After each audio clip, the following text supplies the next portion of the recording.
j'ai pu ces derniers mois, tout en faisant du coloriage.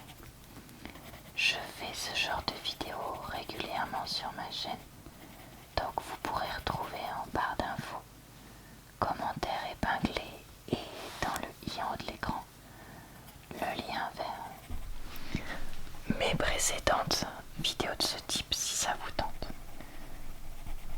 Le but c'est vraiment de vous partager mon avis sur différentes choses et j'espère lire votre avis et échanger en commentaire. Voilà, et bah écoutez, je crois que c'est tout pour l'intro.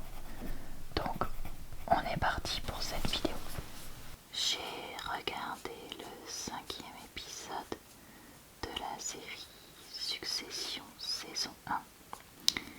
Alors j'ai plus aimé cet épisode parce que je trouve que c'était un peu plus ce que j'attendais de la série, c'est-à-dire un peu manipulation, dispute, etc. entre les différents personnages. Donc ça c'était cool. Et ça se passe à Thanksgiving.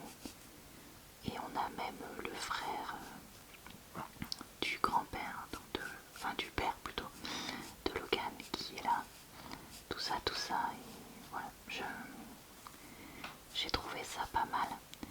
Et ça m'a donné envie d'en voir un peu plus. Après, encore une fois, les personnages sont tous odieux, sont tous CON, et pour différentes raisons. Et vraiment, mais vraiment, on a tous envie de faire partie de leur famille. Parce que, mais il n'y en a pas un qui est normal, quoi. Et donc, voilà, donc je pense que c'est vraiment ce côté-là qui est celui voulu par les scénaristes. Parce que plus ça va, plus je me dis, mais en fait, c'est juste ça qu'on essaye de nous proposer comme contenu, quoi. Donc bon, et ben écoutez, je vais continuer ça tout simplement. J'ai regardé Rogue One et je l'ai pas terminé parce que franchement ça m'intéressait pas. Alors je sais que je vais pas me faire que des amis en parlant de ça, mais moi la saga Star Wars n'a jamais été mon truc. Je sais pas, j'accroche pas. Et mon chéri m'avait dit bah tu peux, puisque t'as pas regardé tous les autres, etc., essayer les nouveaux. Parce que peut-être que comme c'est pas pareil, ça pourrait te plaire. Donc j'ai voulu essayer celui-là, mais franchement, cette histoire tellement manichéenne, avec les gentils, les méchants très méchants, j'ai trouvé que les jeux d'acteurs étaient parfois vraiment mais d'un nullissime absolu. Et en fait, vraiment, voilà, ça m'intéressait pas, quoi. J'étais obligée de me forcer à essayer de continuer à le regarder. Et je me suis dit, bon, Laura, laisse tomber. Alors, pourquoi c'est comme ça? Bah, je sais pas. Est-ce que je pense que c'est un mauvais film? Non, c'est pas du tout ce que je dis. Et si vous adorez la saga Star Wars, vraiment, tant mieux pour vous. Mais voilà, il y a des choses qui sont pas pour moi. Et ça, je pense que ça en fait partie, tout simplement. Et c'est pas grave. Moi, il y a d'autres sagas que j'aime, que je suis sûre que d'autres personnes doivent trouver naze. Donc, bah écoutez, chacun son tour, on va dire ça comme ça. Et est-ce que j'essaierai les autres? Je sais pas. Est-ce qu'ils peuvent se regarder de façon indépendante? C'est-à-dire, si j'ai pas vu lui, est-ce que je peux regarder les autres? J'en sais rien. Mais c'était mon avis controversé du jour. Je voulais vous parler. Ah, les couleurs se marient pas du tout, dommage. Ou alors attendez, je vais faire ça. Pardon. Je voulais vous parler je crois que c'est le 5e épisode de de la saison 1 de The Crown. Alors dans cet épisode, on a l'affaire du couronnement. Et en fait, Elisabeth décide de confier ça à son mari, qui va révolutionner certaines choses, notamment vouloir le téléviser. J'ai plutôt bien aimé cet épisode, parce que, comme la dernière fois dans l'épisode précédent, on a une dimension un peu différente, parce qu'on est un peu du point de vue d'un autre protagoniste. En l'occurrence, le roi déchu, c'est-à-dire son oncle qui a abdiqué par amour. Je pensais pas du tout que cette personne était aussi présente d'un point de vue historique, donc j'en suis très surprise. Mais voilà, écoutez, je découvre ça, ça me permet d'apprendre des choses. Et pareil, comme la dernière fois, j'ai vraiment plutôt bien aimé cet épisode, parce que j'ai trouvé ça vraiment plutôt sympa. Philippe me tape toujours sur le système, hein, ça n'a pas changé pour ceux qui se poseraient la question. Mais bon, écoutez, au moins voilà, je trouve que les acteurs sont bons et que la série reprend quand même les grands événements historiques, ce qui permet à des personnes comme moi, nulles en histoire et surtout pas anglaises, de les découvrir. Donc voilà pour ça. J'ai regardé le documentaire de 2024 Céline Dion, La Note Parfaite. Pour ceux qui suivent ma chaîne, j'avais regardé un film un peu parodique sur Céline Dion il y a quelques semaines, mois maintenant, je sais plus. Et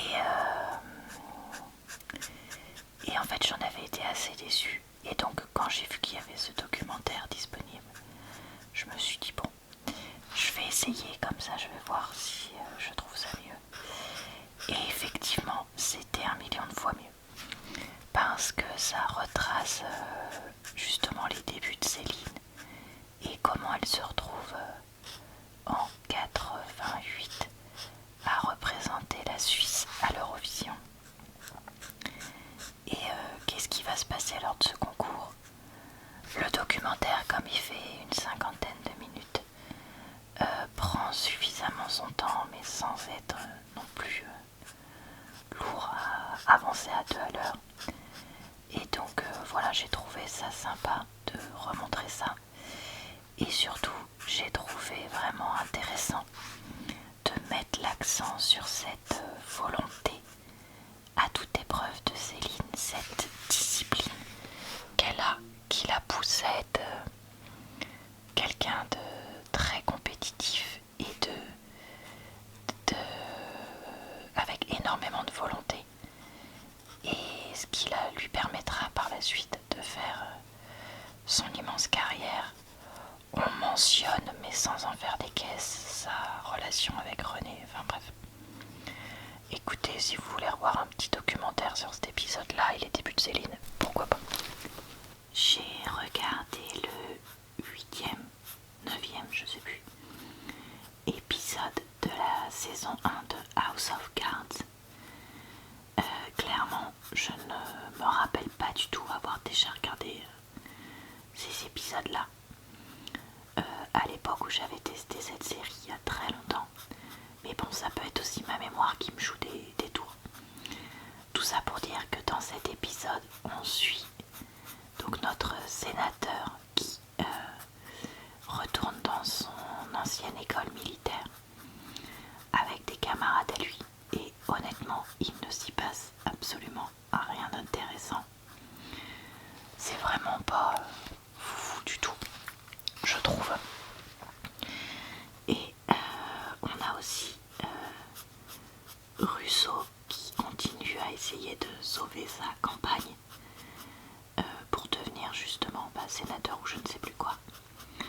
Et donc il retourne sur ses terres se faire accepter maintenant que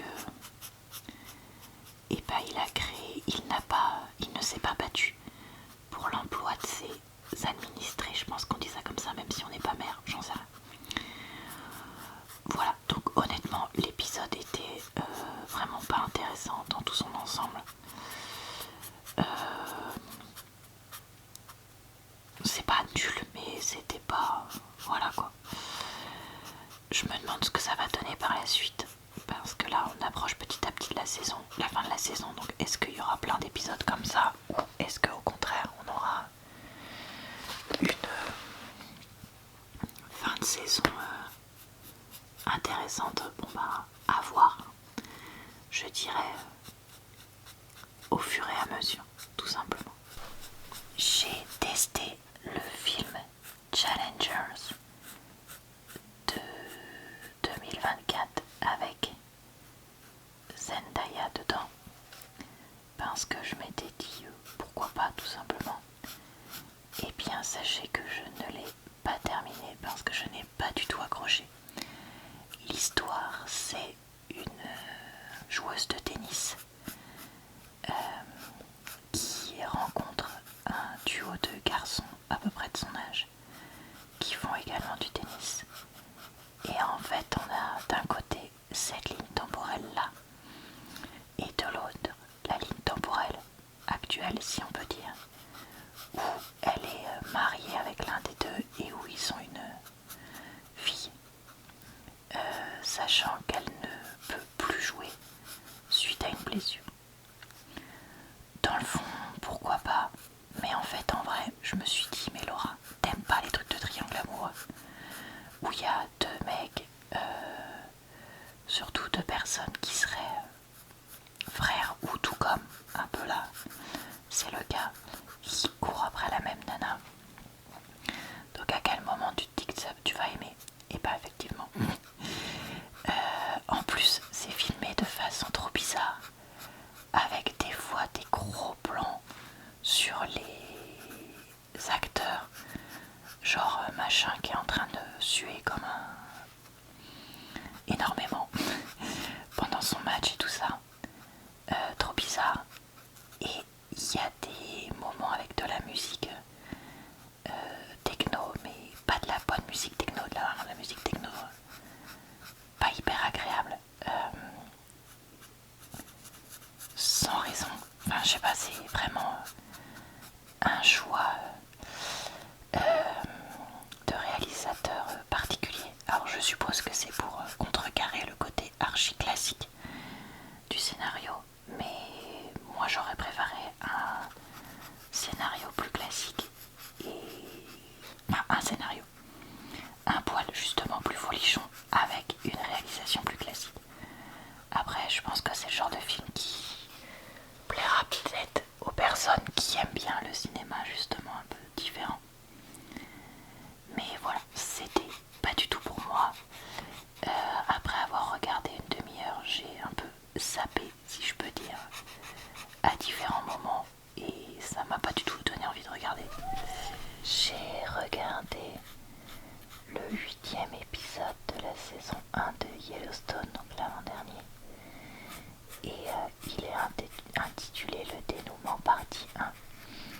Chose que je comprends tout à fait, vu qu'effectivement on a pas mal de choses qui sont à nouveau lancées ou relancées et on voit vraiment plein de personnages différents.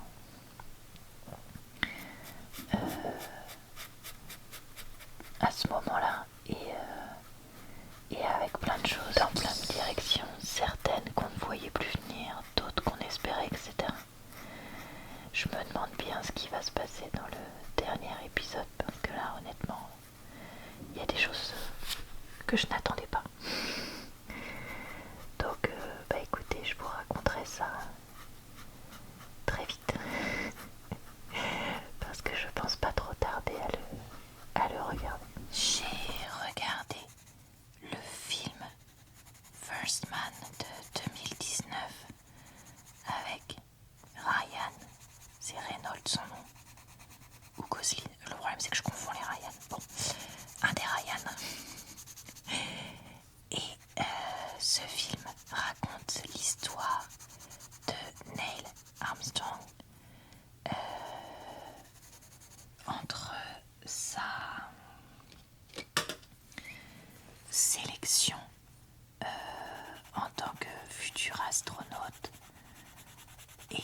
petit peu sa vie avant, notamment la perte d'un être proche qui l'aura fortement perturbé. Et après les missions un petit peu de... Enfin, comment dire? En gros, comment il va en arriver à être le premier, donc First Man, à poser le pied sur la Lune, avec donc des choses qui arriveront à certains autres astronautes, etc. On nous dit pas tout dans ce film. Donc j'ai été obligée, parce que moi, c'est le genre de choses qui me passionne, donc j'ai fait des recherches un peu complémentaires pour comprendre certaines choses et pour en apprendre plus sur certains personnages. Mais justement, j'ai trouvé intéressant qu'on nous centre tout le film sur ce personnage, enfin cette personne-là, et ses forces et ses faiblesses. Et je trouve ça vraiment très touchant. Et justement, le Ryan qui joue est vraiment super bon, je trouve, dans ce film. Parce qu'il a ce regard triste, etc. Vraiment intéressant.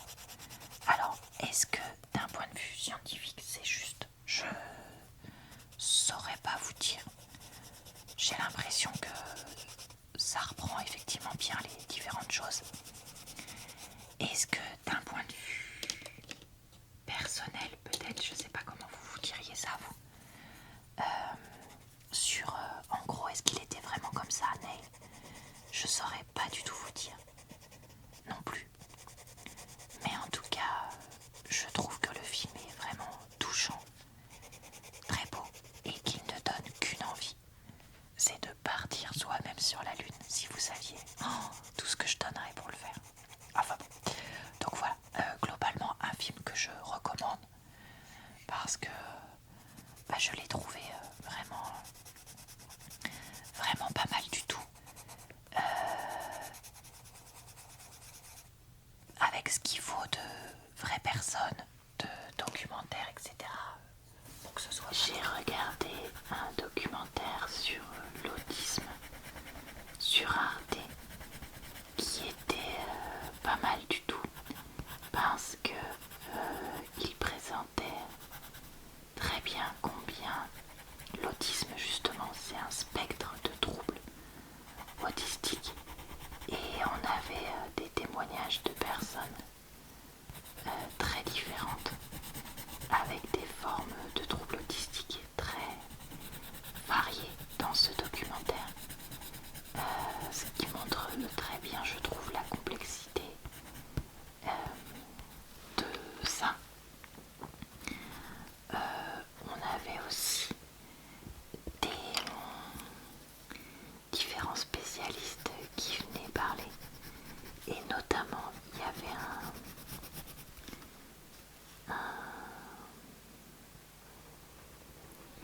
je suppose qu'il est médecin ou quelque chose comme ça, qui venait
voix off, du coup j'étais moins surprise.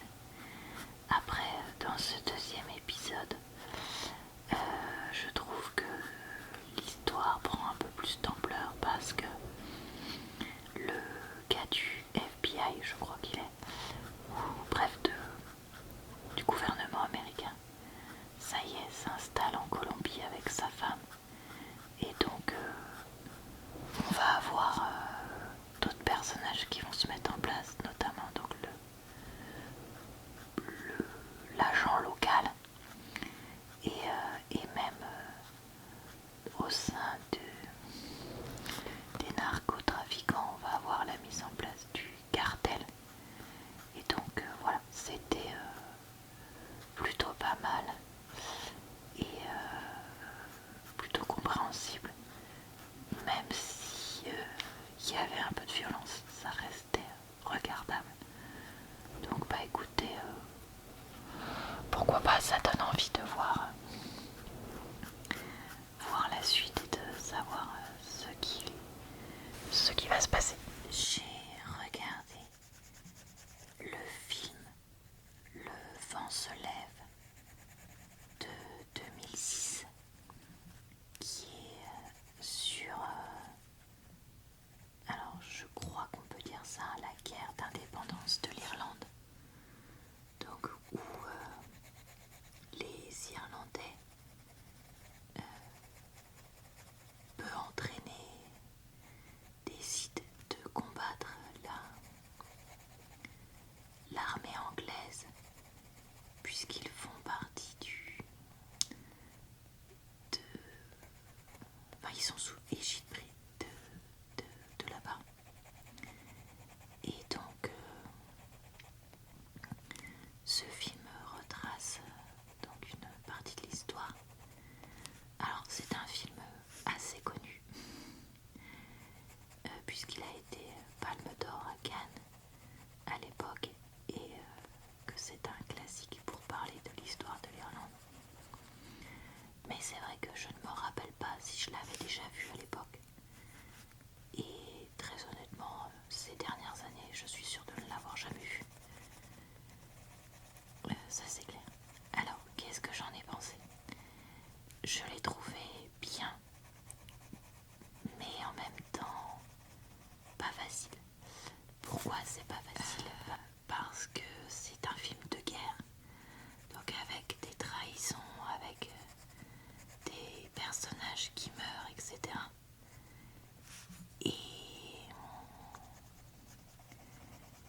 Et donc c'est pas toujours évident. Et après, comme il y a vraiment beaucoup de personnages, c'est parfois pas très simple à suivre. Je trouve qu'il n'y a pas énormément de contexte qui est fait dans ce film, ce qui le rend parfois un peu complexe à comprendre. Mais après, les acteurs sont tous vraiment super bons. Et c'est très bien filmé, hein, ça on peut rien dire là-dessus. Donc voilà, j'ai bien aimé le regarder. Mais compte tenu du sujet difficile et tout ça, je pense pas que ce soit le genre de film que j'aurais envie de regarder 50 fois. Si je peux dire ça comme ça. J'espère que j'arrive à exprimer ma pensée. J'ai voulu essayer l'épisode 6 de la saison 1 de Succession. Et franchement, j'ai craqué. Ça y est, j'arrête cette série. Vraiment, j'ai du mal à comprendre son engouement. Peut-être que c'est moi qui n'ai pas les bons codes. Peut-être que c'est que ça devient vraiment intéressant après, j'en sais rien. Et que les autres sont plus patients que moi. Mais là, vraiment, non. Je supporte pas les personnages, l'histoire m'intéresse pas en fait. Même si sur le papier ça aurait pu, mais la façon dont c'est fait, non, et voilà. Vraiment, voir des magouilles et des jeux de pouvoir entre personnes d'une même famille, et en même temps voir que au final qui trinque c'est le consommateur. j'ai pas pu. Donc voilà, écoutez, mon aventure avec cette série s'arrête là pour l'instant. J'abandonne pas, c'est pas le genre de série où je dis plus jamais, jamais, mais voilà, pour l'instant c'est regardé un documentaire Arte sur l'affaire Pegasus. Alors, pour ceux qui ne le sauraient pas, Pegasus, c'est un logiciel espion fabriqué par une société israélienne qui a ensuite été vendu à des dizaines d'États. Et c'est un logiciel qui peut, même sans que vous ne fassiez rien, que vous ne cliquiez sur rien, s'infiltrer dans votre téléphone et vous géolocaliser, savoir les messages que vous envoyez, même sur messagerie cryptée, etc. Et en fait, ce logiciel a été vendu à des tas d'États, y compris des États avec une morale un peu complexe, pour pas du tout juste faire de l'antiterrorisme, contrairement à ce qui était affirmé par les personnes qui travaillaient pour cette entreprise, mais aussi pour espionner tous les opposants aux États, etc.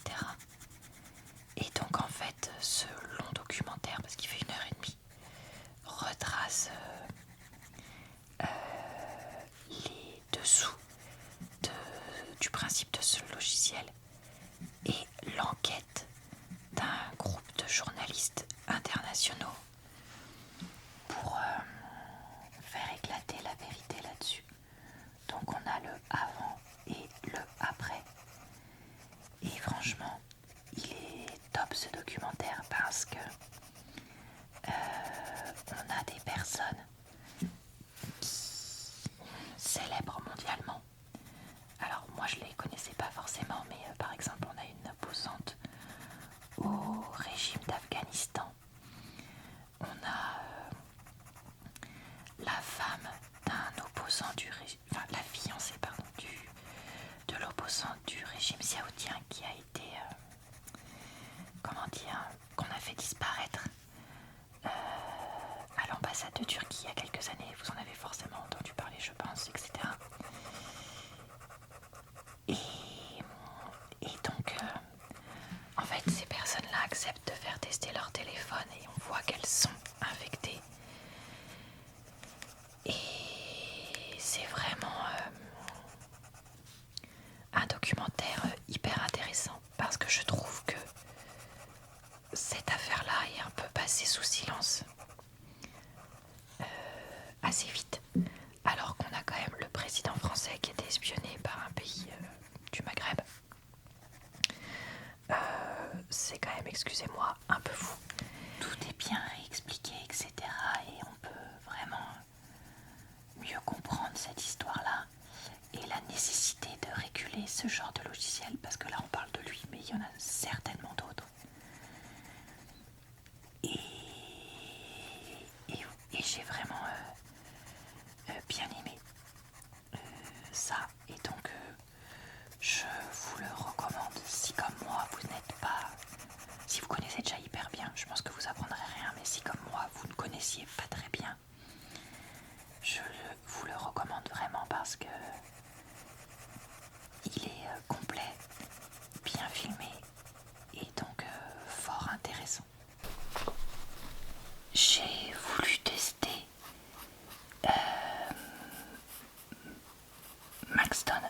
Maxton, je sais pas quoi là. Je mettrai le nom correct évidemment comme d'hab au bon endroit. Donc la série qui se passe dans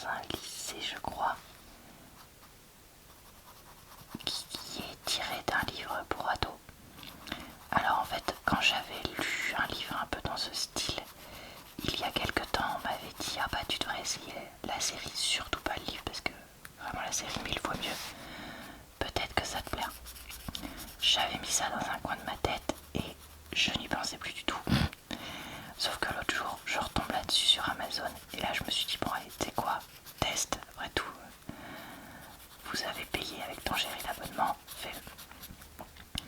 J'ai tenu 20 minutes du premier épisode et clairement je ne regarderai pas la suite. Pourquoi? Eh bien parce que ce n'est pas du tout le genre de série faite pour moi. Alors ce n'est pas du tout une critique pour les personnes qui aimeraient cette série ou quoi. C'est juste qu'une énième série avec un bad boy contre une gentille petite fille de bonne pauvre, mais d'une famille aimante, etc. Non merci, voilà, moi ça ne m'intéresse plus, j'ai passé l'âge. Et surtout, parce que ça encore, bon, voilà. Mais moi surtout ce qui m'a fait craquer et qui m'a fait dire hors de question, c'est le fait qu'il y ait une supposée relation amoureuse entre un professeur et une élève. Alors je l'ai déjà dit, mais moi je ne supporte pas bien les histoires avec ce qu'on appelle du grooming, donc c'est-à-dire un problème de dynamique de pouvoir comme ça. Encore plus si jamais la personne est censée être mineure. Bon là je ne connais pas assez la série pour savoir si c'est le cas ou pas, mais si j'ai bien compris c'était un lycée, donc c'est tout à fait possible. Vraiment c'est hors de question. Voilà, donc qu'on puisse aimer quand on est ado ce genre d'histoire, je comprends. Il y a le côté romance interdite, Roméo et Juliette et compagnie. Mais voilà, moi en tant qu'adulte avec un cerveau développé, je suis désolée, non. Et en tant que personne qui ne supporte pas qu'on fasse du mal et qu'on exploite et qu'on profite des enfants, non plus. Voilà. J'ai regardé le dernier épisode, punaise je déborde dès le début, de la saison 1 de Yellowstone, qui est donc la suite du dénouement commencé dans l'épisode précédent.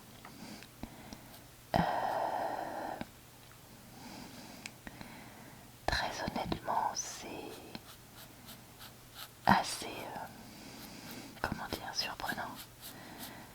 Je trouve ce qui se passe, parce que voilà, il y a un certain nombre de choses assez inattendues. Selon moi, ça laisse des pistes pour la prochaine saison, qui pour certaines sont assez intéressantes, notamment la nana chez les cow-boys, j'en dirai pas plus. Donc voilà, écoutez, même si c'était pas tout ce que j'aurais voulu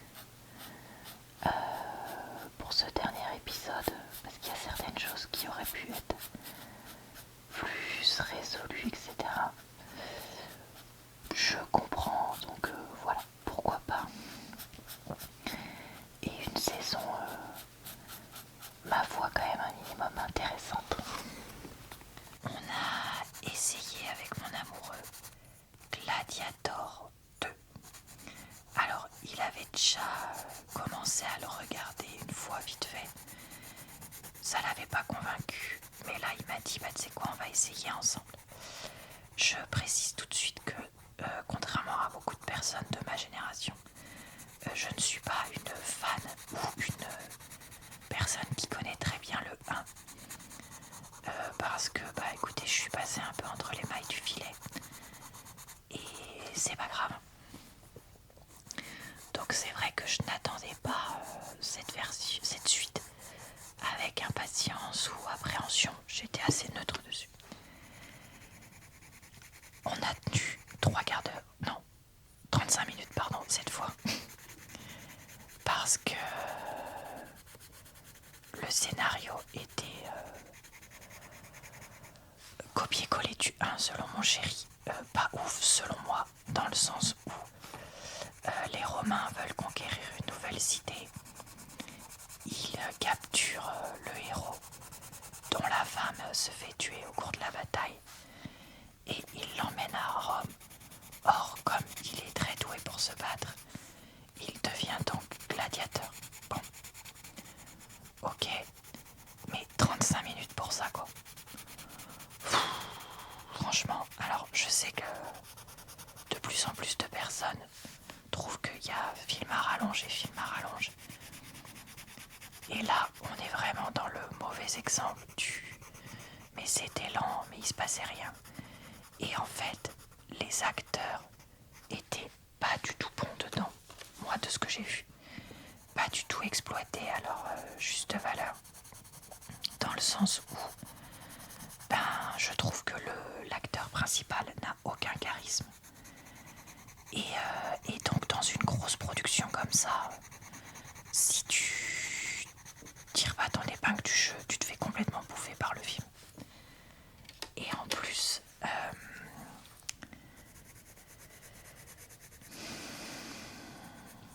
je trouve que d'autres acteurs qui sont pourtant des acteurs connus, pareil, ne semblaient pas particulièrement réussir à se mettre en avant. Le scénario, aucune originalité, aucun intérêt.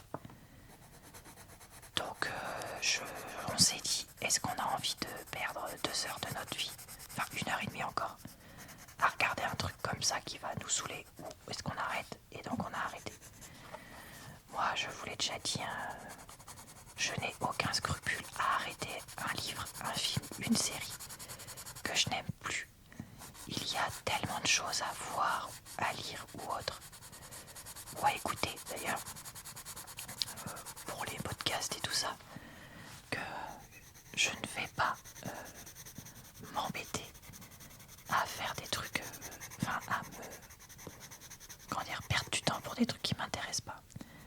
Après peut-être que vous du coup vous choisissez avec plus de soin entre guillemets, dans ce cas-là vous regardez jusqu'au bout, faites bien ce que vous voulez, mais moi je suis comme ça maintenant. Donc écoutez, voilà pour mon avis. J'ai regardé le 10e et dernier épisode de House of the Dragon et il était un peu gore, faut le dire, et un peu spécial parce qu'on se demande tout l'épisode qu'est-ce qui va se passer. Il y a pas mal de suspense, même s'il y a un personnage, clairement, j'ai senti dès le début qu'il allait mourir lui, je sais pas pourquoi, ça faisait un moment où je me sentais pas trop pour lui, mais là clairement, voilà, ce personnage là, bon bah voilà, je sais pas comment dire, mais c'était assez intéressant, et surtout ça entraîne une réaction qui va nous mener à la saison 2, clairement. Donc je pense très honnêtement que je la testerai. Est-ce que je la testerai maintenant? Non, mais je finirai par la tester. Voilà, écoutez, globalement un épisode pas mal, même s'il y a quelques petits trucs qui j'ai trouvé étaient quand même un peu perturbants.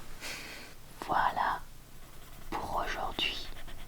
J'espère que j'ai pu vous relaxer et vous divertir avec mes avis et qu'ils n'ont pas été polémiques ou quoi. Je vous retrouve très vite pour une prochaine vidéo d'avis comme ça sur ma chaîne. Et vous pouvez également d'ici là retrouver des avis de livres et autres si jamais ça vous tente, voire plein d'autres types de vidéos. Donc n'hésitez pas à y jeter un œil. Je vous retrouve également sur ma chaîne TikTok